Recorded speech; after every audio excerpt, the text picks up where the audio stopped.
Demi Evans, we are really happy to welcome you in our studio. You are an American singer and musician. You were born in Texas. In the first 2 weeks of August, you will be on tour in Brittany. 3 dates are announced, the 5th in Urquy, the 6th in Lagacilly, and the 8th in Karnak. In 2 of these dates, you will be playing in churches. What place did faith have in your life and in your music? Well, it all started in my family at home.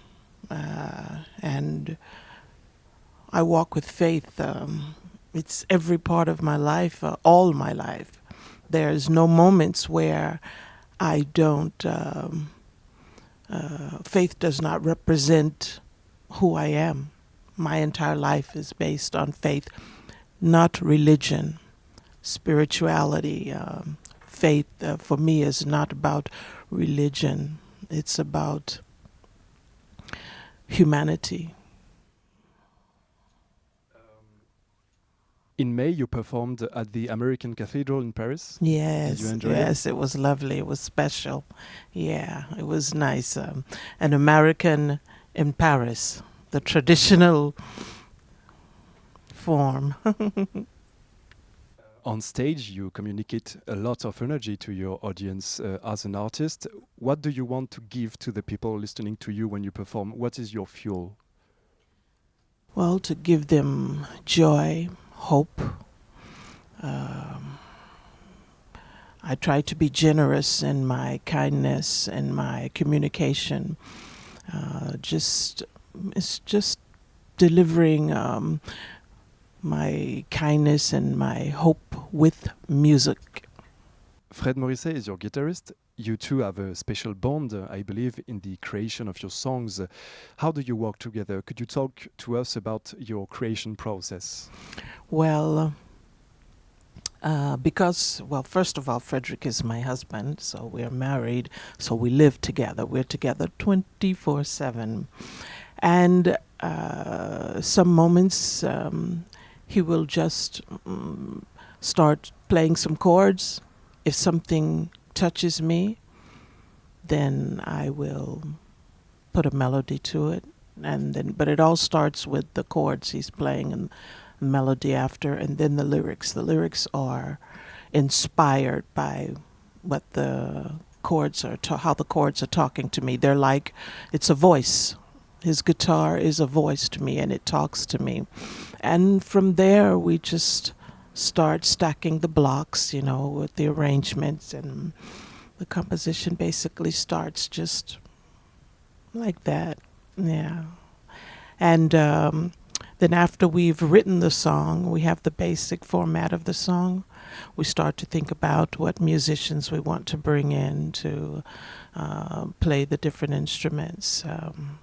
Whether they're our band that we have musicians in France, we have musicians in America, and then we are in touch with musicians in other countries as well. So wherever we are, whatever the particular song is representing to us, that's how we choose the musicians that we, but it all starts with just a acoustic guitar. Yeah. So the process of creating a song can be sometimes very long. It can take time. Yeah, it can take a very long time, because basically once I introduce the chords to me, and then I try to have an idea of what it's making me feel, it changes all the time. Like, for example, on Monday, it has a certain feeling and an emotion, and then 1 week later, after we've connected all the dots, it has a whole different vibration and a whole different meaning. So the title changes, lyrics change, chords start to change as it's growing. It's the same like with a child, at birth, the child is very in need of your attention, but then as it's slowly growing, it becomes independent and it has its own limbs and it starts to become its own character. And for me, a song is like that. And I listen to the changing of the song and what it's saying to me, what it's making me feel. And I do have to say that my songs are pretty simple. They're not complicated. They're simple. We don't use a lot of technology. everything is pretty natural and organic with us, you know, just the basic acoustic guitar and everything else is formed around that. My voice, my vocals is also important part of it, yeah. Could you talk to us about the other musicians you are touring with? Oh, my beautiful French musicians, they're so lovely. We have Cedric Affray, which is my drummer, and he's an adorable, talented artist within his own right. And Cedric has been with me for a very long time. And then there's Nicolas Noel, an amazing pianist and artist in his own right. Has been with me for several years too. Then I have Eric Halta Mingod. He's an amazing bass. They're all just amazing, like my children. They're my friends, my brothers, they're family, and we've been together for a long time. We spend a lot of time together, growing our music, and also one other person I have to mention too is Guillaume Caro. He's our sound engineer, and he's my family too. He's been with us for many years. So the musicians that we are with right now, they've been with us for a very long time, but we also incorporate other musicians when necessary for different songs, for different events, whatever it's calling for. But Nicolas, Cedric, and Eric are my foundation, aside from Frederic Morrissey, which is my guitar player and composer. So he's naturally there without even mentioning. But the other musicians, my guys, they're so adorable. And if you come to a concert, you'll get to meet them and see them, and they're wonderful. They're French. They're a very good representation of the French culture and French music and international elements of music as well. So those are my guys. Between My America and Big Old Blue, you worked with other artists on other projects. Could you tell us about your work during this period of time? Well, when I started Why Do You Run, my first album, I was previously already working with a great, talented artist in France by the name of Jean-Jacques Milteau. Absolutely, I learned so much from working with this artist, and he's great. He gave me a lot of opportunity to write with him as well. So I wrote a lot of songs with him that I performed in the show, and let me see, who is that? Jean-Jacques Milteau and Manu Galvin, an amazing guitarist, artist. And I toured with them. We went all over the world. We worked very much together in France before Why Do You Run. So during the process of Why Do You Run, I had previously mentioned to Jean-Jacques that I wanted to, not start a solo career, but work. And he gave me the opportunity. He gave me the connection of producers to work with, and he went in the studio with me and we did Why Do You Run? And other artists that I worked with, a great, great, great, great African artist by the name of Paco Siri. I toured with him for about 3 years, and this was actually, I think, before Jean-Jacques Milteau. Before my album, Why Do You Run, and before Jean-Jacques Milteau, there was Paco Siri, and I wrote and composed songs with him as well, and he gave me a great stage platform to work. He introduced me to France, to Africa, and it was an amazing experience as well. And so just the work I've collaborated with the different artists, just the two to name a few. There's a lot, but because I've been around for quite a while. I'm not a spring chicken. I'm an old duck, but I'm still here. Big Old Blue, it is the name of your last album released. What is the meaning behind this title? Well, Big Old Blue. First of all, big meaning the ceiling, the sky is the limit. And when I say old blue is because everything that music incorporates, blues, gospel, folk, pop, rock, everything that blues incorporate. And music is old. Music is the first form of communication. And so therefore, and because the sky is the limit, therefore I came up with the title Big Old Blue. You grew up in Dallas, Texas. When you were a child, what were your first contacts with singing and music? Well, my grandmother, I grew up with my grandma, and my grandmother was some type of dancer, she wanted to be, but all of her career stopped when she had to take care of the children. I have 4 other siblings, and my grandmother had lots of friends in the music and the blues industry in Texas. And so we were influenced by going to see these friends of hers, listening to the music. She was a big collector of music, so we played records all the time, and then the radio introduced a lot of music into our household, and so there was always music there. And as a kid going to church, I didn't sing in the choir at church, but going to church every week, and 2-3 times a week as a matter of fact, hearing the music and hearing the singers, and so I was influenced very early on.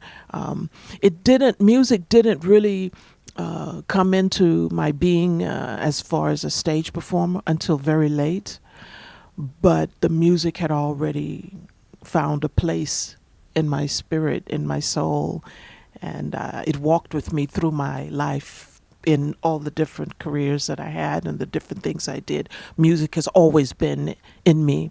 It's how I talk.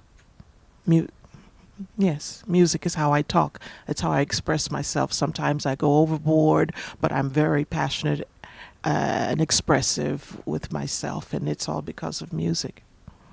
And are your other siblings into music also? No, my eldest brother, when we were in grade school, he's about, my brother I think is 4 or 5 years older than me.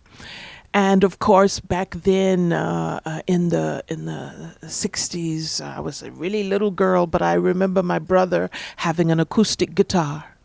And, you know, I guess he was some type of hippie-like guy. He'd have his leather hats on and his sandals and his guitar over his shoulders, and I was impressed by that. He didn't continue that, but then around the house there were always these instruments. I don't know where they came from. I was too young to know. There were percussion instruments, tambourines. There was what do you call it? I know the French word, but I don't know the English one. Accordion. Accordion, that's it. It's in English. There was an accordion in the corner for years. Beautiful pearl buttons, and I don't know where it came from, but it sat there in the corner for a long time. And I don't know, I was about 9 or 10 when I decided to open it up and look at it and touch it and hear the sound or whatever. But I never played it or anything, but there were always instruments around my house. I don't know where they came from, but there were always instruments there. Yeah. So my brothers were not musicians, but of course I think they were like me. They were just impressed with it, and there was no family members that was influencing us to do music. We just had to have the desire and pick it up ourselves if we wanted. Did you like going to church? You had to go to church, right? Yes, I was forced. There was no choice. I had to go. But of course, as you know, when you do something regularly, it becomes common, it becomes familiar. And as I was growing, getting into early teens, 12, 13, 14, like that, I started to pay more attention. And I would look at the way the people dressed, how they were acting, reacting to what they were hearing, what the preacher was saying, and slowly I started to feel things. But I think I was born with a ball of compassion and fire in me, because as long as I can remember, I've always been concerned about people, looking into their eyes and listening to them. I've always been concerned. It's the most important. I think that's the only reason I do music, is so I can communicate with the people. If there was any other format I could to be connected with people, I would use it. But music has always, I saw that music was always a format where people would listen. You could capture their attention easy.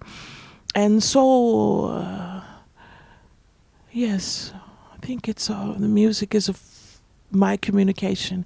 And the church was a place where I first learned to listen to people, to feel. I could feel them, what they were emotionally releasing, how the words was affecting them.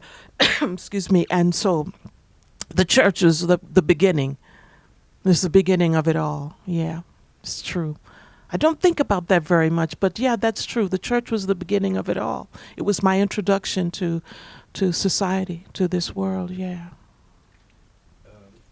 When you were a child, what were your dreams? What do you want to be when you grow up? You know, this is a good question, and it's bizarre because my answer may not be what you would expect, but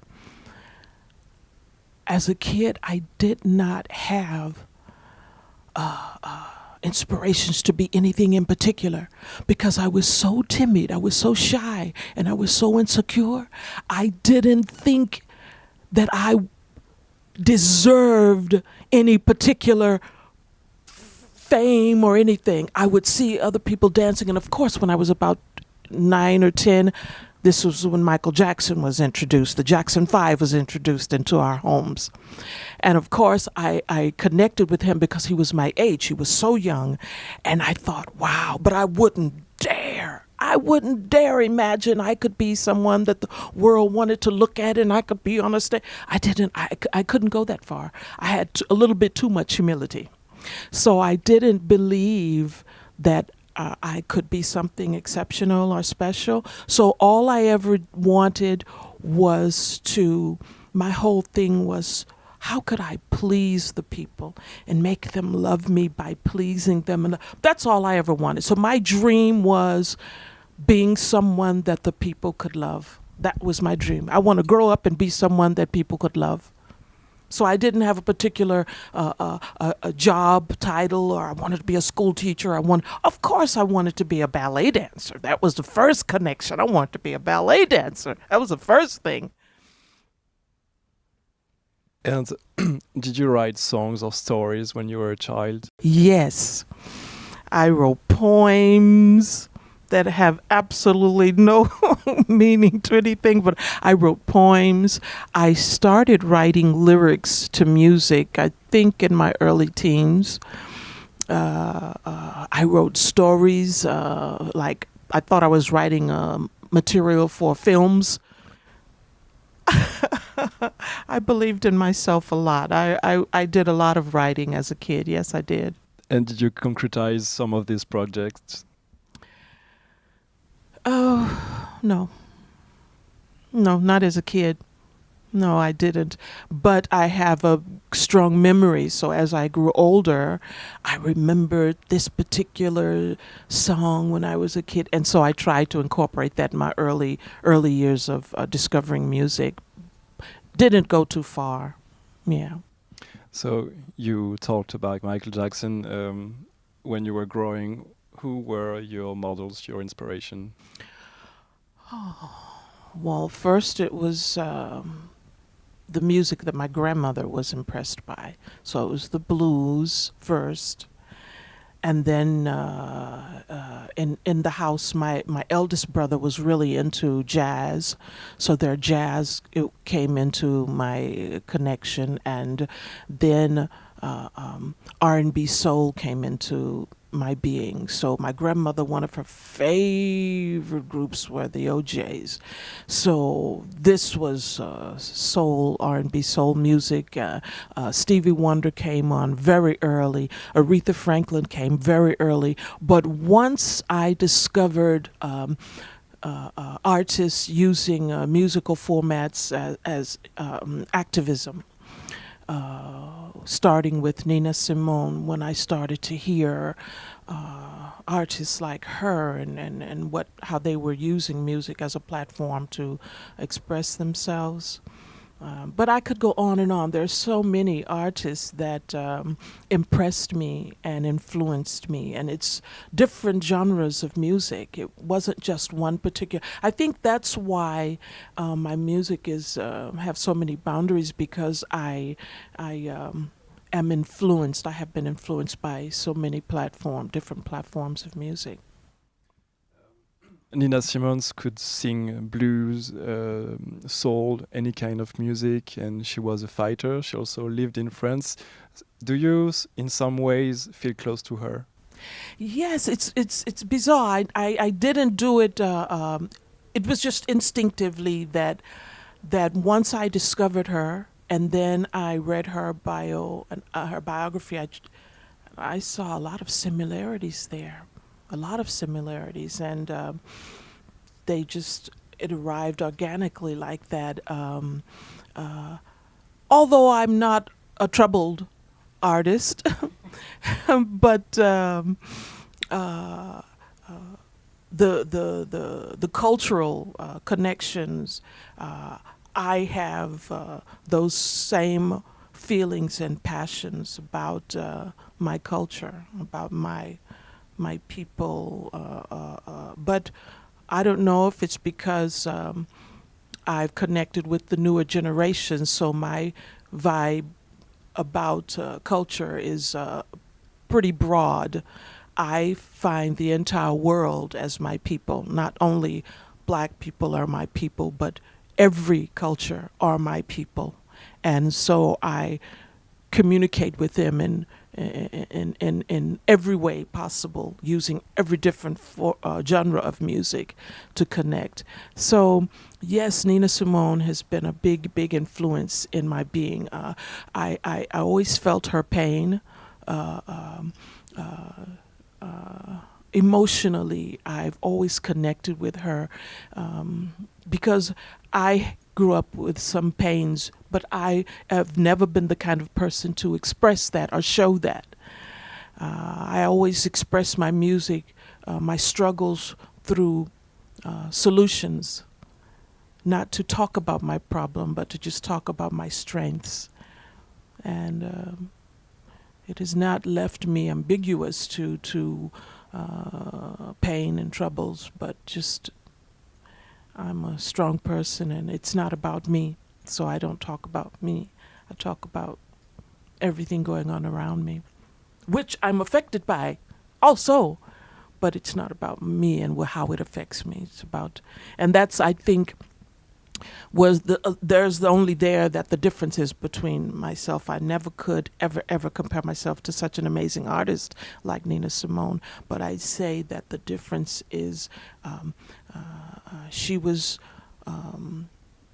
during an era of struggle, just after, during the slavery and Martin Luther King. So her struggle was very different than mine. I have the opportunity to have, with the modern technology in our world, we have a different type of communication format with the people. So my passion has been ruled by compassion. And so I'm able to communicate a bit more generously on a kinder level as opposed to a fighter's level. Yeah, but it's all the same. It's just different shades, but it's all the same. When you first moved to New York, it might have been a very special moment for you. Could you tell us about this period of your life and what you discovered back then?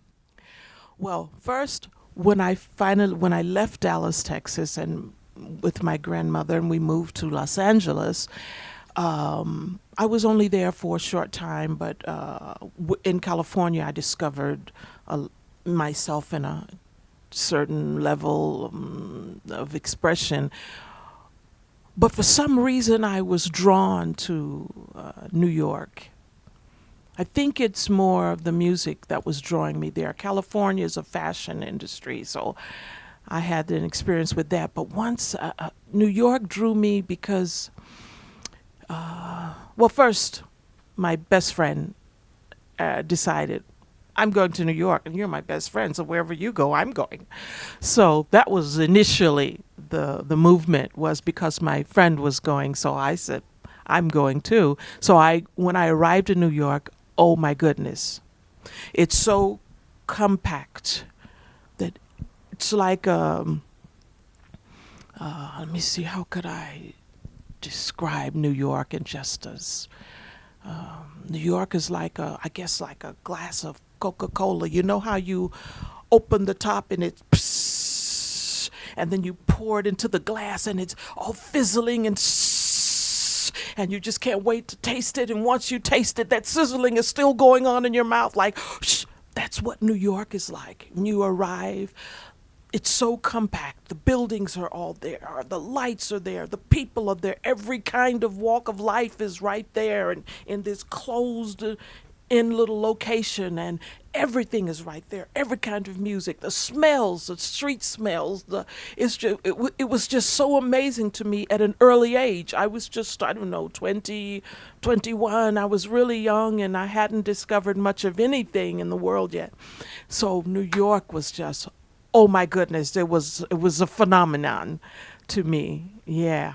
Live music, going to the clubs to hear live music, and just, I can't put into words. It's just my physical expression should let you know what New York meant to me back then. And did the people you met back there changed who you were and the way you created music?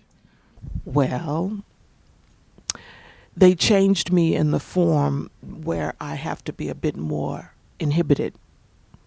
Because when you are too expressive, when you're too extroverted, you can get rolled over like a big truck is rolling over you. And so I learned really early on in New York how to not be really introverted, but how to pace myself and how to calm down and pay more attention, be more aware, more alert, because all that smell like roses are not flowers. So, and as far as the music, I didn't really get exposed to my idea of how I wanted to express myself. It was just me. I was so impressed by listening to the musicians and watching them. I didn't connect it to me at that time. It was just, I was in awe of these musicians on the stage and how they could go anywhere at any moment and do anything. I wasn't there yet, but I was aware. I didn't learn really how to musically express myself until I got to Europe, but New York was the stepping stone of all that my eyes could feel and hear. As a musician, do you have a project you would like to bring to life for the next years? Big Old Blue. This album is not released yet, and there are some strong tracks on there that I want to introduce to my people. And Of course, there are some other projects and other desires that we have, but I don't want to mention them because I don't want to be held locked to it because things change constantly with us. And I travel so much and things are changing all the time. So I will just stick with Big Old Blue right now. And that's what and that hopefully will have a long life. Hopefully it'll, have a longevity. So I'll be able to move with that music for quite a while. Soon, your audience in Brittany will have the pleasure to meet you. Would you like to say something to them? I've arrived! I'm here, Brittany! I walked a mile. I walked a long way to get here, metaphorically, basically. But I'm always so impressed. I'm so impressed always and excited to come to Brittany. And I was here last year, and I'm happy to be back here this year. And I look forward to seeing the people in Urquy, in La Casilly, and also in Karnak. I'm looking forward to seeing everyone. And I really hope everyone come out and support us and have a musical experience with us. Demi Evans, thank you so much. It was a pleasure meeting you. We wish you a lot of fun and pleasure for your next tour dates. And thank you so much for having me. Thank you.